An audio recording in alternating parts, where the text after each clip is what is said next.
हम गुंजन चौधरी मैथिली गुंजन चैनल पर समस्त मिथिलावासी के स्वागत करै छी।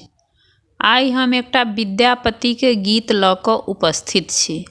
आशा करै छी जे अहाँ सबके गीत जरूर पसंद आयत। पिया मोरा बालक हम तरुणी गे, कोन तप चूक केलहुँ भेलहुँ जाननी गे। पिया मोरा बालक हम तरुणी गे, कोन तप चूक केलहुँ भेलहुँ जाननी गे।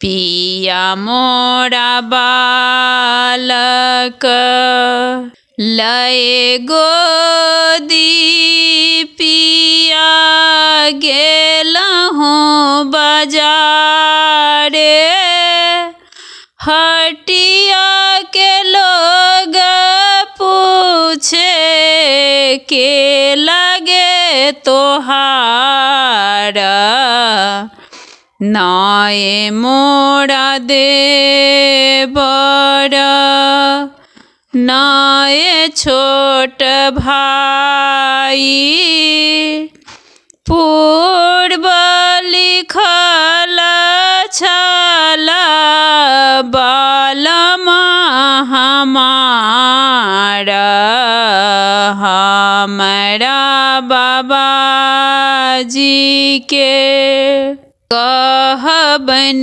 बुझाए, दूध पिया क पोसत जमाए।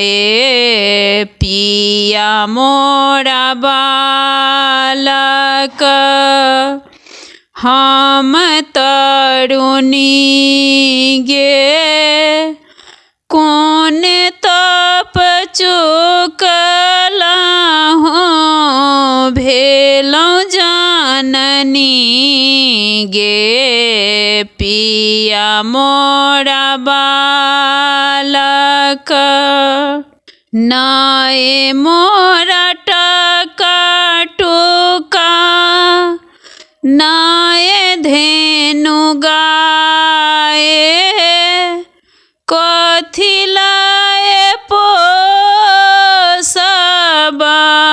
नेनुआ जमाए। नाए मोरा टका टुका, नाए धेनु गाए, कथी लाए पोसब नेनुआ जमाए।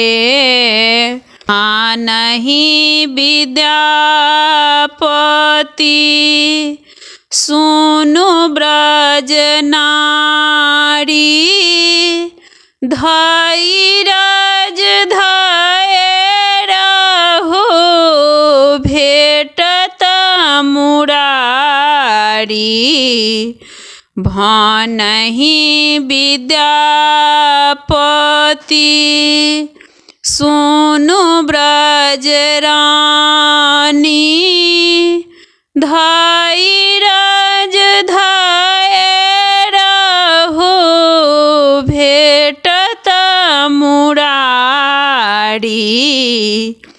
पिया मोरा बालक हम तरुणी गे, कोन तप चूक केलहुँ भेलहुँ जाननी गे।